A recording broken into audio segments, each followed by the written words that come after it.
எல்லாருக்கும் வணக்கங்க.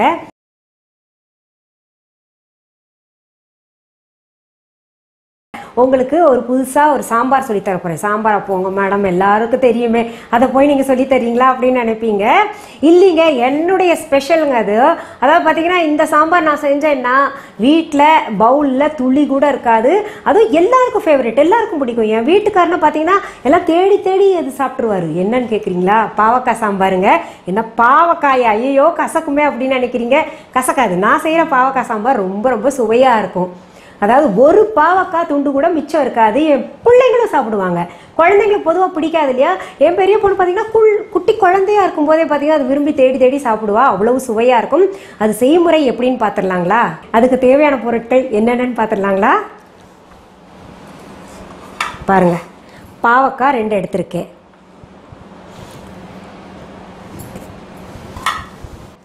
அடுத்தது தக்காளி கொஞ்சம் பெருசாகவே 3 எடுத்திருக்கேன். அடுத்தது பச்சை மிளகா 2 எடுத்திருக்கேன்.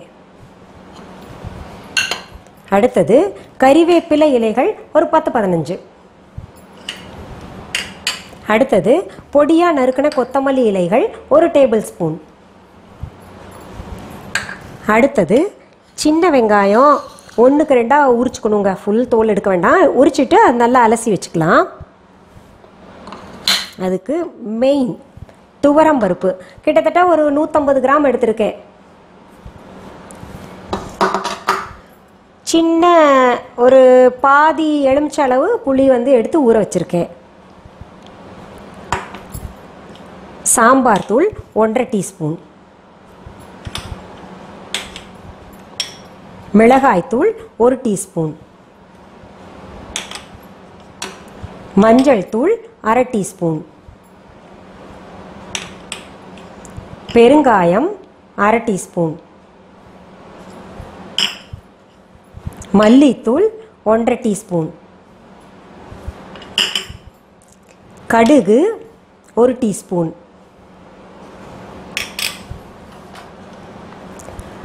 எண்ணெய் 3 டேபிள் ஸ்பூன். வெந்தயம் 1/2 டீஸ்பூன். உப்பு தேவையான அளவு. சரி, இப்போ நம்ம என்னென்ன பொருள் தேவைன்றது பார்த்துட்டோம் இல்லைங்களா? நீங்கள் நினைப்பீங்க, என்ன நம்ம மற்ற சாம்பார் செய்கிற மாதிரி தான் இது எல்லா பொருள் போடுறாங்கன்னு சொல்லிட்டு. சரி, அது செயல்முறை இப்போ பார்க்கலாங்களா? பாருங்க, துவரம்பருப்பு அலசி நான் குக்கரில் போட்டிருக்கேங்க.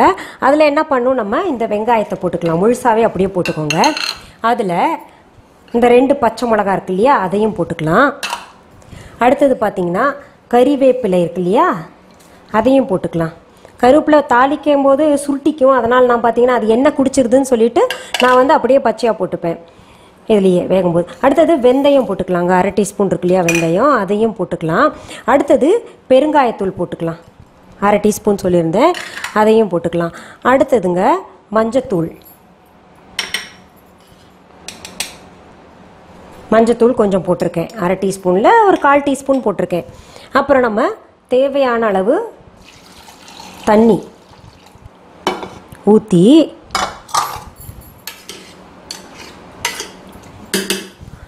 வேக விட்டுடலாங்க.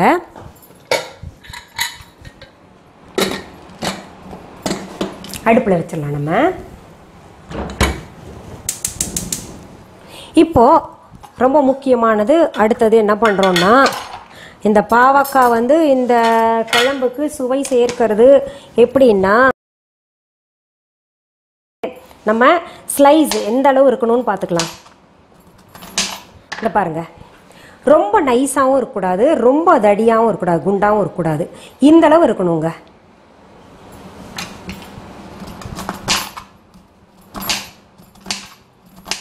சரி, இது அரிஞ்சிக்கலாம். அதுக்கு இப்போ என்ன பண்ணலாம், நம்ம நடுவில் அப்படியே இந்த பேன் அடுப்பில் வச்சுங்க, சூடாகிறதுக்கு வச்சுட்டு கொஞ்சம் எண்ணெய் ஊற்றிக்கலாம். தெரியும், அது சூடாகட்டும். அது வரைக்கும் நறுக்கிறேன் நான். நல்லா பாருங்கள், பச்சை பசேல் இருக்குல்ல. இது பாகக்காயின்னு ஏன் பேர் வந்துச்சு தெரியுமா? பாகு அல்லாத காய், இனிப்பு அல்லாத காயின்றனால அதுக்கு பாகற்காயின்னு பேர் வந்திருக்கு. எல்லாம் நம்ம தமிழர்கள் யோசிச்சு நல்ல நல்ல பேராக வச்சுருக்காங்க. நம்ம தான் போய் இங்கிலீஷில் பிட்டர்கார்டுன்றோம், தமிழ் பெயர்கள் தெரிஞ்சுக்கிறது இல்லை.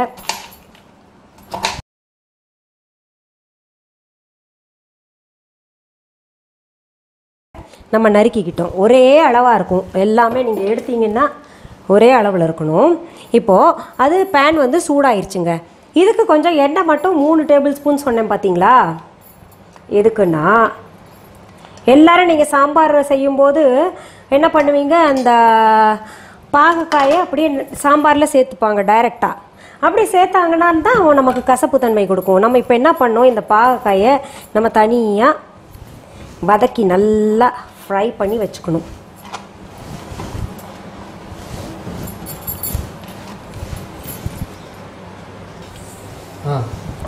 இப்போ பாருங்கள், இது நம்ம இப்போ பாருங்கள் எண்ணெய் ஊற்றி பாவக்காய் போட்டோங்க. போட்டு நல்லா வதக்கணுங்க. அது வதக்கிறப்ப என்ன பண்ணணும், நம்ம உப்பு சேர்த்துக்கணும். அதில் உப்பு சேர்த்தா அந்த என்ன சொல்கிறது, அந்த கசப்பு தன்மை இருக்கும் இல்லையா, கொஞ்சம் அந்த உப்பு வந்து அப்படியே இழுத்துக்கும்.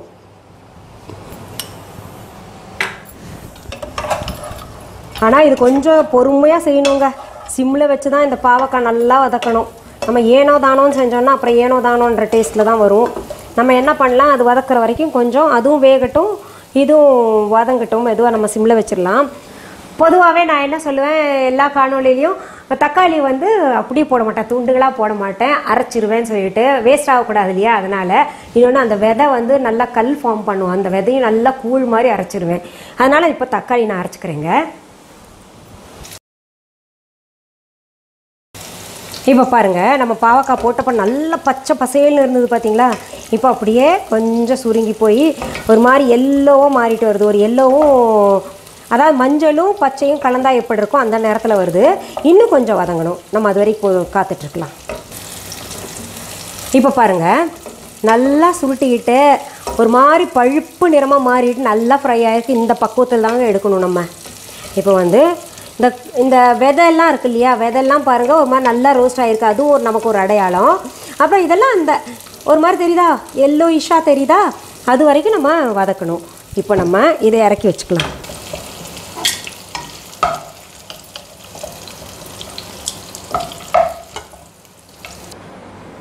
இப்போ பாருங்கள், நான் ஒரு பவுலில் எடுத்து வச்சுருக்கேன்ல இந்த பாவக்காய், எவ்வளோ இருந்தது இப்போ பாருங்கள் சுருங்கி போய் கொஞ்சம் ஆயிடுச்சு இல்லையா.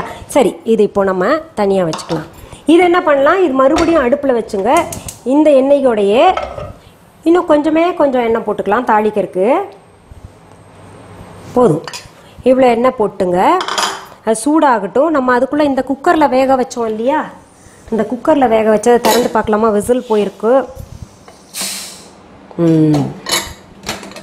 பாருங்கள், எல்லாம் நல்லா வெந்திருக்கு, சரியான பக்குவத்தில் இருக்குது. இந்த மாதிரி உடஞ்சா போதுங்க பருப்பு. இதை வந்து ஒரு சிலர் என்ன பண்ணுவாங்க, அதை கடைவாங்க. பட் அந்த கடைஞ்சா வந்து டேஸ்ட் நல்லா இருக்கிறது இல்லை. இப்படி இருக்கணும். இப்போ ஹோட்டல் சாம்பார்லாம் பார்த்தீங்கன்னா ரொம்ப கடைஞ்சிருக்க மாட்டாங்க, இந்த மாதிரி தான் இருக்கும். பருப்பு வந்து முழுசாகவும் தெரியும், நல்லா வெந்திருக்கும். இப்படியே இருக்கட்டும். அடுத்தது நம்ம என்ன பண்ணியிருக்கோம், இந்த தக்காளியை அரைச்சி வச்சுருக்கோம் இல்லையா. பாருங்கள், 3 தக்காளி சொல்லியிருந்தேன், அதை அரைச்சி வச்சுருக்கோம். இப்போ நம்ம நெக்ஸ்ட்டு என்ன பண்ணணுன்னா, எண்ணெய் சூடாயிருச்சு, அதில் இந்த கடுகை சேர்த்துக்கலாம். 1 டீஸ்பூன் சொல்லியிருந்தேன்.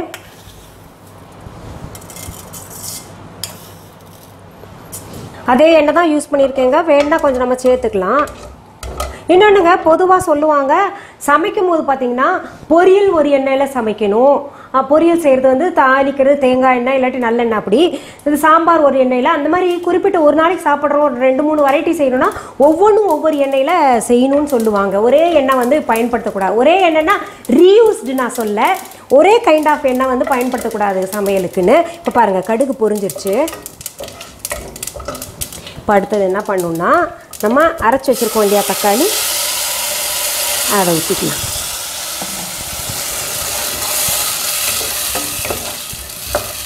ஊற்றிட்டுங்க, நம்ம ஏற்கனவே உப்பு வந்து அந்த பாவக்காய் வதக்கும் போது போட்டிருக்கோம். இப்போ இதுலேயும் கொஞ்சம் சேர்க்கணும். பார்த்து பிறகு நம்ம வேணால் சேர்த்துக்கலாம். சர்க்கரையும் சேர்க்கறதுல தேடும் சேர்க்கறதுல ஒன்றும் இல்லைங்க. நீங்கள் இந்த மெத்தட்லேயே செஞ்சிங்கன்னா ரொம்ப சுவையாக இருக்கும். பாருங்கள், இப்போ உப்பு போட்டிருக்கேன்ல. அடுத்தது நம்ம மஞ்சத்தூள் போட்டுக்கலாம். ஏற்கனவே பருப்பில் போட்டிருக்கோம், இன்னும் கொஞ்சம் நான் அதில் பாதி இதில் பாதி சேர்த்துப்பேன்.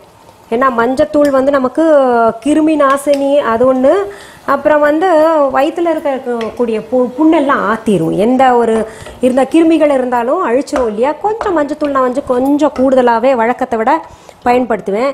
அதுக்கடுத்தது பார்த்தீங்கன்னா நம்ம இப்போவே உடனே மிளகாத்தூள் சேர்த்துக்கலாம். 1 டீஸ்பூன் சொல்லியிருந்தேன். மிளகாத்தூள் சேர்த்துட்டேன்.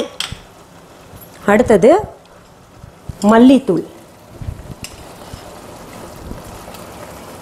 1.5 டீஸ்பூன் சொல்லியிருந்தேன். மல்லித்தூள் போட்டாச்சு. அடுத்தது சாம்பார் தூள். மல்லித்தூளும் சாம்பார் தூளும் ஒரே அளவு இருக்கணும்.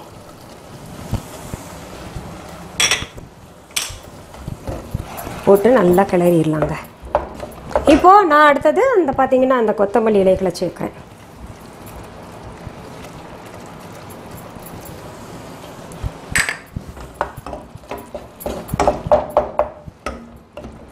இந்த தக்காளி வந்து பச்சை வாசனை போட்டுப்பா. தக்காளி மட்டும் இல்லை, அதில் போட்டிருக்கிற அந்த மல்லித்தூள் மிளகாத்தூள் இதெல்லாம் பச்சை வாசனை இருக்கும் இல்லையா, அது போகிற வரைக்கும் நம்ம கிண்டிக்கிட்டு கிளறிட்டு இருக்கலாம். பாருங்க நல்லா சவச்சவன் கலரில் ரொம்ப அழகாக இருக்குல்ல. அடுத்தது நம்ம என்ன பண்ணலாம், இந்த பாவக்காய் இருக்கு இல்லையா வதக்கியிருக்கோம், அது வந்து இந்த மசாலாவோட நல்லா கலக்கணும். அதனால் நம்ம போட்டு அதை நல்லா கிளறிடலாம்.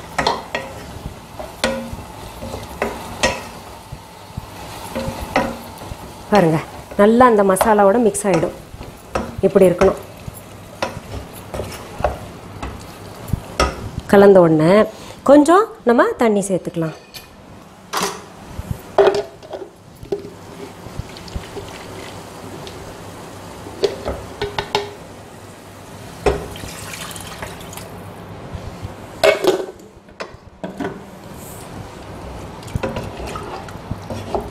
பாருங்க நான் அழகாக இருக்குல்ல. இந்த கலர் பார்க்கும்போதே அந்த பச்சை கலரும் அப்புறம் வந்து இந்த சிவப்பு கலருக்கும் அந்த விதை அங்கங்கே ஒன்று ஒன்று நிற்கிறதுக்கு எவ்வளோ அழகாக இருக்குது பார்க்கவே.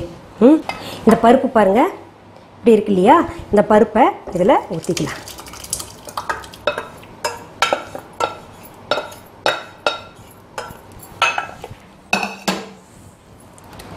ஊற்றி எல்லாம் சரிசமமாக கலந்து விட்டுட்டு இப்போ தண்ணி நமக்கு சரியாக இருக்கான்னு பார்த்துக்கணும். தண்ணி வந்து இன்னும் கொஞ்சம் குழம்பு வந்து இதாக இருக்கலாம், லிக்விடாக இருக்கலாம் அப்படின்னு நினச்சா கொஞ்சம் ஊற்றிக்கலாம். நான் கொஞ்சம் சேர்க்குறேன் இப்போது, ஏன்னா இதுக்கப்புறம் கொதிக்கணும்ல.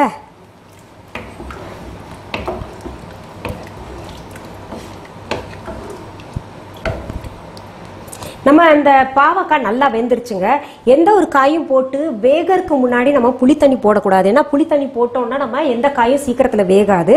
அதனால என்ன பண்ணுறோம், நம்ம பாவக்காய் வதக்கும் போதே நல்லா அது வெந்துருச்சு, 3/4க்கு மேலே வெந்துருச்சுங்க. இப்போ வந்து குழம்புல போட்டு இப்போ தக்காளியில் இது கிளறணும் இல்லையா, அதுலேயும் கொஞ்சம் வெந்துருச்சு. இப்போ கடைசியில் நம்ம இந்த புளித்தண்ணி ஊற்றுறோங்க.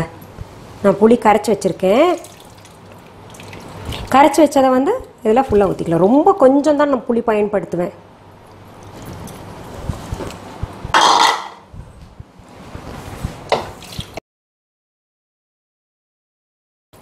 இப்போ இந்த கன்சிஸ்டன்சி இருக்கணும், இந்த ஃப்ளோ இருக்கணும். என்ன சொல்கிறதுங்க பாருங்கள், இப்படி இருக்கணும். இப்போது என்ன பண்ணலாம், நம்ம இந்த மூடி போட்டு மூடி விட்டுடலாம். நல்லா கொதிக்கட்டும். நல்லா நுரையா அந்த மஞ்சள் கலர்லாம் வந்து மேலே நிற்கணும். இன்னும் கொஞ்சம் பாவக்காய் வெந்துடணும். அதுக்காக நம்ம மூடி வச்சுட்டோம், கொஞ்சம் காத்திருக்கலாம்.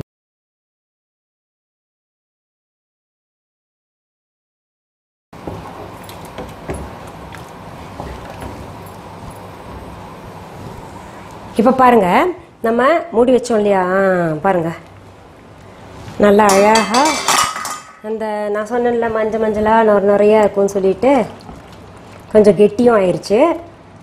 மீதம் பாவக்காய் வேக வேண்டியதும் சரியாக வெந்திருக்கு பாருங்கள்.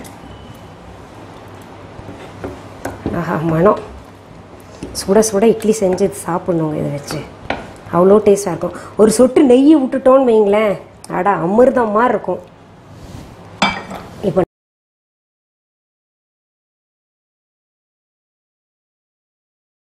இப்போ பாருங்கள் பாவக்காய் குழம்பு, அங்கங்கே பாவக்காய், பச்சை மிளகா, அந்த பாவக்காய் விதை எல்லாம் சேர்த்து என்ன அழகாக இருக்குது பார்க்கவே. இதில் நம்ம கார்னிஷிங் வந்து அங்கங்கே கொத்தமல்லி இலைகள் போட்டுக்கலாம். பாவக்காய் சாம்பார், அதாவது தித்திக்கும் இனிக்கும் பாவக்காய் சாம்பார்னே சொல்லாங்க இதுக்கு. அவ்வளோ நல்லா இருக்கு. நான் நடுவில் டேஸ்ட் பண்ணி பார்த்தேன், ரொம்ப டேஸ்டா இருக்கு. மீண்டும் உங்களை பார்க்கலாமா?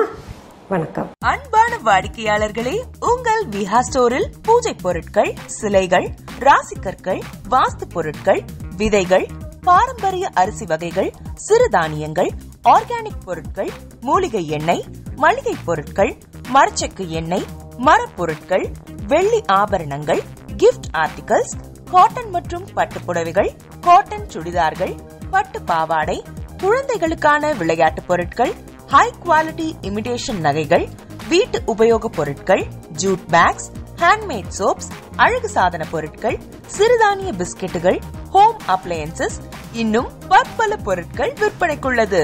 விஹா ப்ராடக்ட்களை நீங்கள் வாங்க விரும்பினால் அது எங்களுடைய viha.online வெப்சைட் மற்றும் சென்னை ராஜா அண்ணாமலைபுரத்தில் உள்ள எங்கள் விஹா ஸ்டோரில் மட்டுமே கிடைக்கும் என்பதை தெரிவித்துக் கொள்கிறோம். வேறு எந்த ஆன்லைன் வெப்சைட்களிலும் விஹா ப்ராடக்ட்கள் விற்பனைக்கு கிடையாது என்பதை நீங்கள் கவனத்தில் கொள்ள வேண்டும். எங்கள் விஹா ஸ்டோரின் விலாசத்தை கண்டறிய கூகுள் மேப்ஸில் விஹா ஸ்டோர் என்று டைப் செய்தால் வழியை கண்டறியலாம். www.viha.online வெப்சைட்டிலும் விஹா ஸ்டோரின் அட்ரஸ் உள்ளது.